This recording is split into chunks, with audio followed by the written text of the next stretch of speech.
Montana Territory. 1879, the wind cut sharp off the crazy mountains, and the snowmelt had not yet cleared the blood from the trail.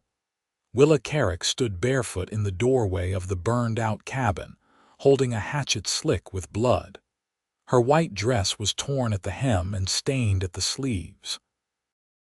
Her breath was ragged, chest rising and falling like she had been running for miles, but she had not moved an inch since the last outlaw dropped dead at her feet. The cowboy on the saddle watched her for a long moment. His name was Owen Jacks, and he had not meant to come this way. A broken axle had forced him off the north road and into the hills. He had expected to find only trees, maybe a creek. Not this. Not her. Behind her, the cabin still smoked. 2 bodies were inside. Another lay slumped by the barn. The 4th had died trying to crawl away. Owen dismounted slowly, his boots crunching over blackened grass. He kept his hands visible, his rifle still holstered. "You hurt?" he asked, voice low, steady. Willa did not answer. Her eyes were wide, green as summer wheat, locked on his face like she was trying to read the future there. "I am not here to harm you," Owen said. "Name's Owen Jacks. I was just passing through." She finally spoke. "They came for my children." Owen froze. "Children," she nodded once like the movement cost her. "Patience is 6, Peter is 4. I hid them in the cellar trap." They saw everything. Owen followed her gaze to the half-buried root cellar beneath the elm stump. He moved toward it slow, crouched, and lifted the hatch. 2 small faces peeked up, dirt-streaked, tear-stained, alive. "Hey there," he said gently. "You are safe now." "They tried to get in," Patience whispered. "Mama said to be quiet." "She saved us," Peter said, voice small. Owen looked back at Willa. Her arms had gone slack at her sides, the hatchet hung forgotten now. When their eyes met, her knees gave out and she dropped to the porch. He caught her before she hit the boards. "You are all right," he said, kneeling beside her. "You are safe now." Willa shook her head. "They were from Dry Creek. They knew my name, said my husband owed them. He has been dead for 2 years, but they still came." "Dry Creek is 30 miles west," Owen said. "You think others will come?" A slow nod. "They said I was just the beginning." Owen stood, helped her to her feet. "Then we are not staying here." She blinked at him. "You do not even know me." "I know what I saw. You protected your children. You fought like hell. That is enough." Willa looked down at the blood still drying on her hands. "You are not afraid of me." He stepped closer, reached out, and gently brushed a strand of hair from her cheek. "No, ma'am. I still want you, just like this." Her breath caught. They buried the bodies before sunset. Owen dug while Willa sat with the children. She did not cry, not even once. That night, as the stars came out and the forest creaked with wind, she sat beside the fire and watched Owen cook beans in an old tin pot. Patience curled against her, fast asleep. Peter lay beside Owen, staring up at him like he was a hero from a dime novel. "You always travel alone?" Willa asked quietly. "Most days." "Why?" He stirred the beans. "No one left to ride with." She looked into the fire. "I thought I had left all this behind. My husband was a good man once, until the bottle turned him cruel. We came here to start over after he passed. I wanted peace." "You still can have it," Owen said. "How do you figure that?" He looked at her, eyes warm beneath the brim of his hat. "Because peace is not a place. It is who you keep close." They rode out the next morning. Owen had an extra horse and he saddled it for Willa. The children rode with her, clutching her waist. They traveled east, away from Dry Creek, away from the men who had tried to destroy them. On the 3rd night, they made camp by the Yellowstone River. Willa helped Owen set up the fire, her hands no longer shaking. She had cleaned the hatchet, but she kept it close. "You are quiet," Owen said as he handed her a tin cup of coffee, "just thinking." "About what?" She looked at him, then at her children sleeping nearby. "About how fast everything can change. Yesterday I was alone, today I am not. He nodded. Same for me. She looked at him, really looked, and something in her face softened. You could have left, you should have. I would not have slept right if I had. She reached for his hand. Thank you. Their fingers brushed. She did not pull away. Owen's voice dropped. I meant what I said. I still want you, just like this. Willa's lips parted. You do not even know who I was before all this. I do not care. I know who you are now. She leaned forward just a little. He met her halfway. Their kiss was slow, careful, like the first light of morning after a long night. When they pulled apart, she smiled. What now? We keep going, Owen said, till we find somewhere that feels like home. Willa rested her head on his shoulder. As long as you are there, I think it will feel like home. And under the Montana stars, with the sound of river water and the warmth of the fire, they sat side by side, two people who had found each other at the edge of ruin and decided to keep going, together. By the fifth day, the land had turned softer. The ridgelines north of the Yellowstone gave way to rolling hills where cottonwoods stood like watchmen over the water. The wagon road they followed was hardly more than 2 ruts pressed into the earth, but it led east, and that was all Owen needed. Willa rode quietly beside him, her children balanced between the packs and blankets behind her. The bruises along her collarbone had gone yellow, fading like old storms. She hadn't touched the hatchet since the morning they left the cabin, but Owen noticed she still kept it under the saddle wrap within reach. Town's about another 3 miles by the look of it, Owen said, nodding toward the thin trail of chimney smoke rising in the distance. Small place. Should be quiet. Willa adjusted the reins. You ever been through there? Once. Year ago. Dropped off a horse for a widow who kept bees. She paid me with a jar of honey and a warning about the men. She arched a brow. What kind of men? The kind who wear a badge but act like they're owed something for it. Willa looked ahead, her voice even. We won't stay long. Owen didn't answer. He just reached across the space between their horses and brushed his fingers against hers. She didn't pull away. By dusk, they reached the edge of town. It was no more than a few weathered buildings hunched against the wind, a general store, a livery, a church with a broken bell, and a squat, stone jailhouse set apart like even the land didn't care for it. A woman in a shawl swept her porch with slow circles, eyes following them without comment. 2 boys ran past with fishing poles and bare feet. No one asked questions. Owen led them to the far end of a pasture near the river, where a stand of willows offered cover and quiet. They unsaddled the horses, and Willa helped the children settle by a low fire, warming bread she'd wrapped in cloth that morning.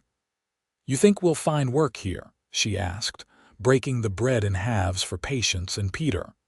Maybe. Enough to keep us moving if we need to, Owen said, checking the edge of his knife against a whetstone. She glanced up. You keep saying us. He met her gaze. That a problem? No. Her mouth tugged in something close to a smile. Just not used to it. Owen shifted closer, laying the knife aside. You ever think about what comes next, not just getting by, but something steadier? Willa looked toward the darkening sky. I used to, before everything turned to ash. And now, she turned back to him, her voice low. Now I think about what kind of man teaches a boy to whittle without saying a word, or makes a girl laugh just by tipping his hat upside down and calling it a soup bowl. Owen blinked once.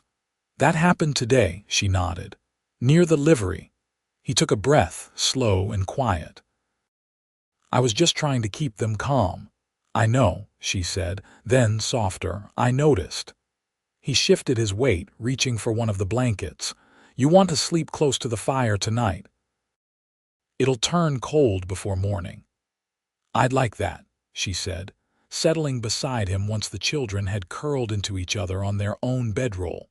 For a while, they just listened to the crickets, to the wind threading through grass, to the river easing past the rocks. Then Willa leaned her head against his shoulder. "I never thought I'd feel safe again," she said. "You don't have to say anything." "I want to."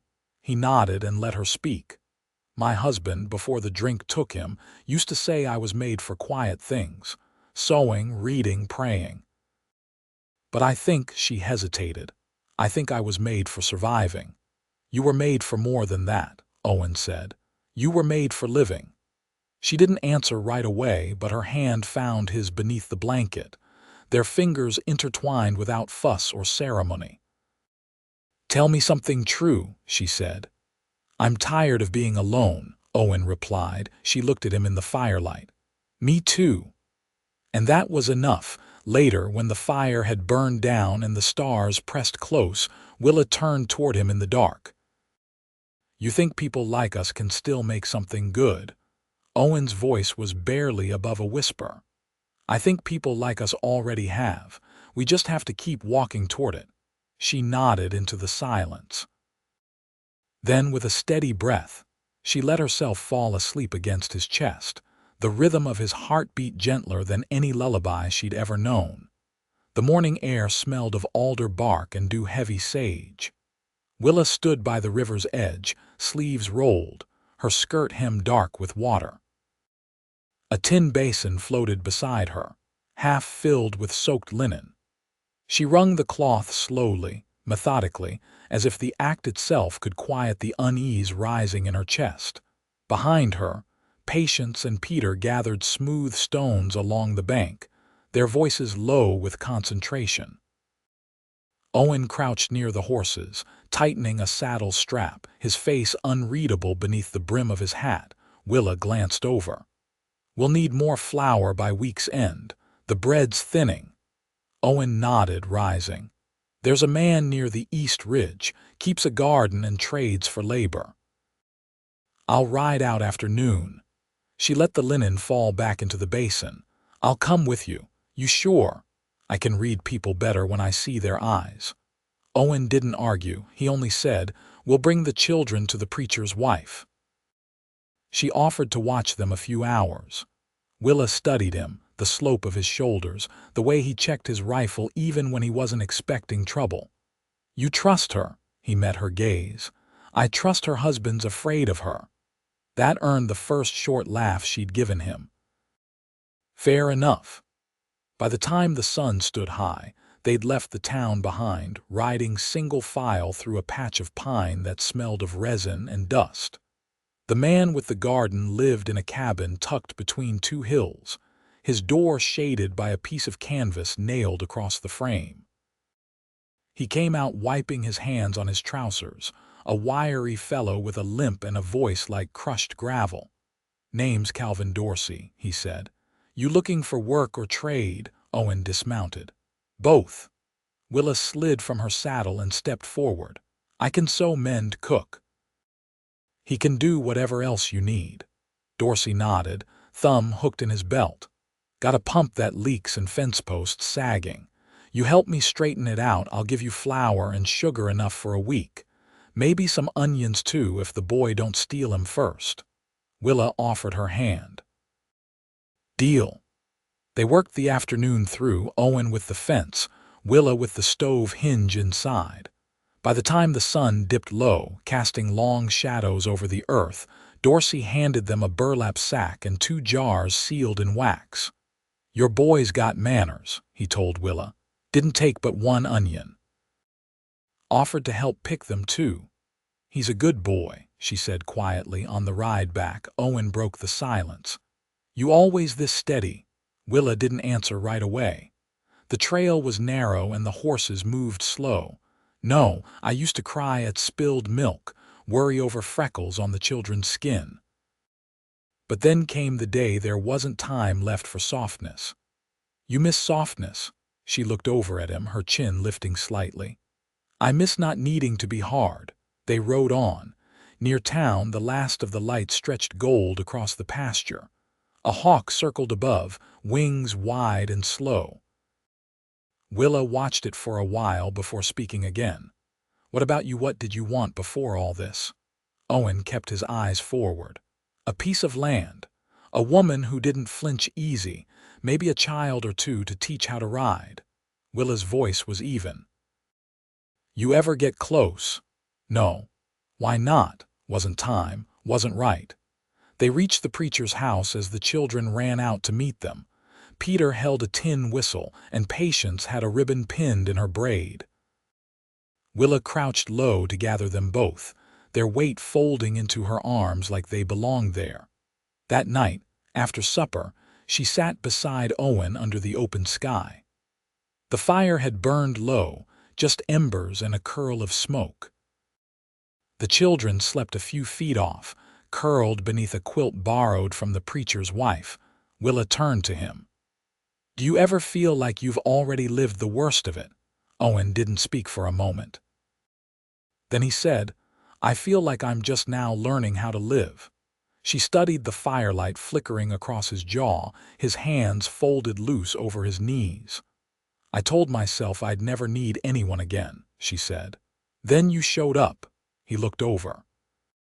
You regret it? No, she said, and the word came clear. Not once. He reached for her hand, not urgent, just sure.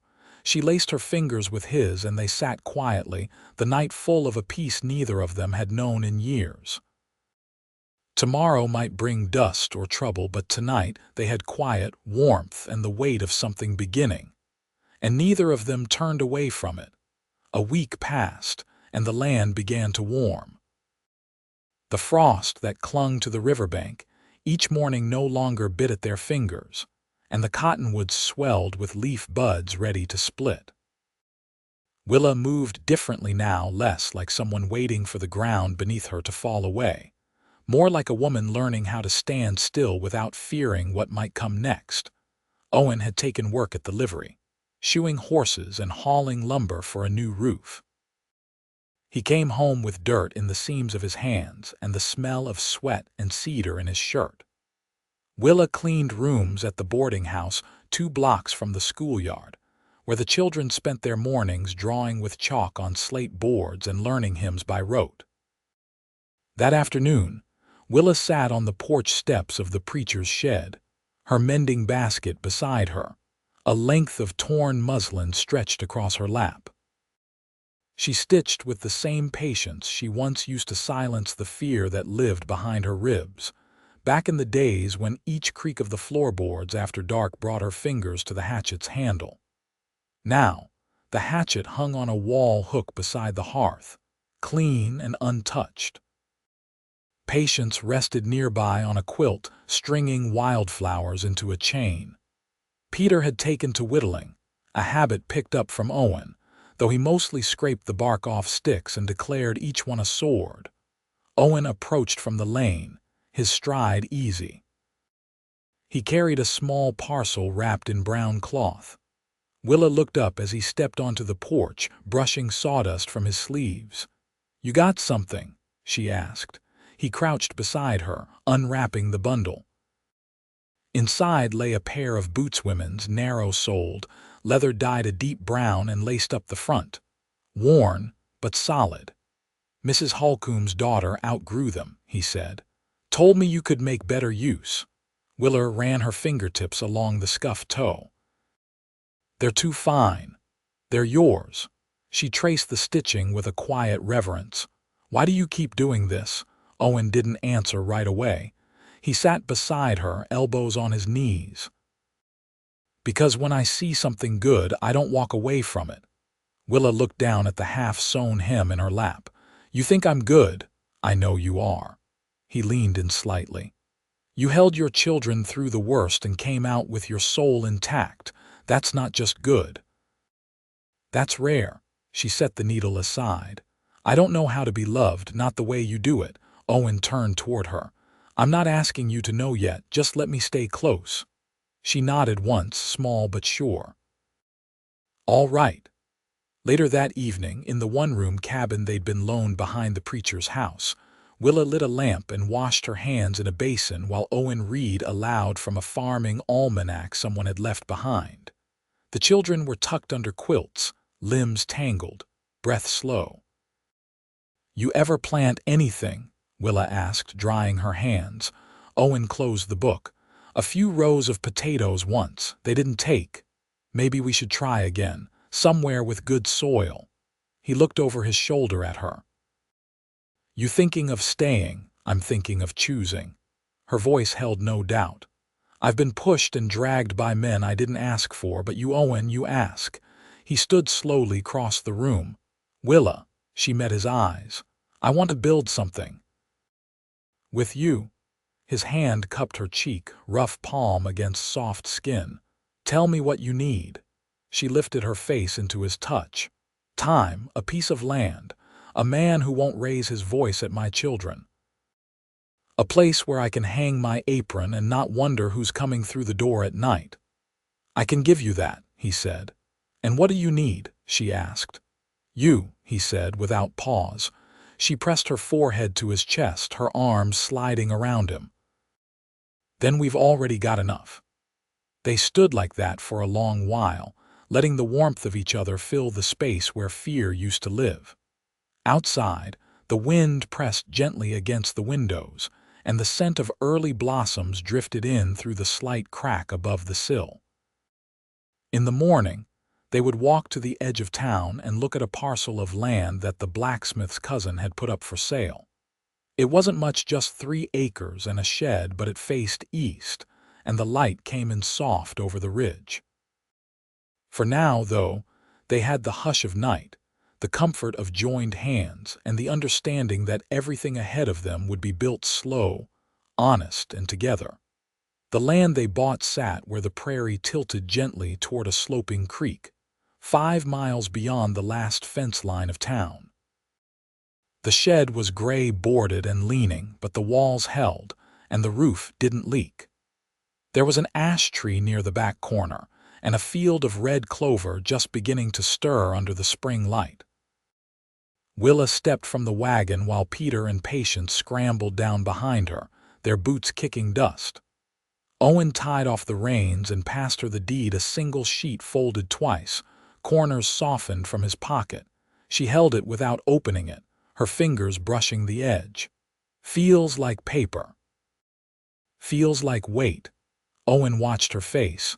"You want to change your mind, we can still sell it off. I'm not afraid of hard work. You never were." She looked out across the field. "There's room for a garden, chickens if we fence the back. I'll build a coop." She turned to him.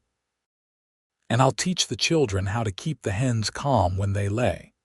Patience had already begun lining up stones to mark where she'd plant bluebells.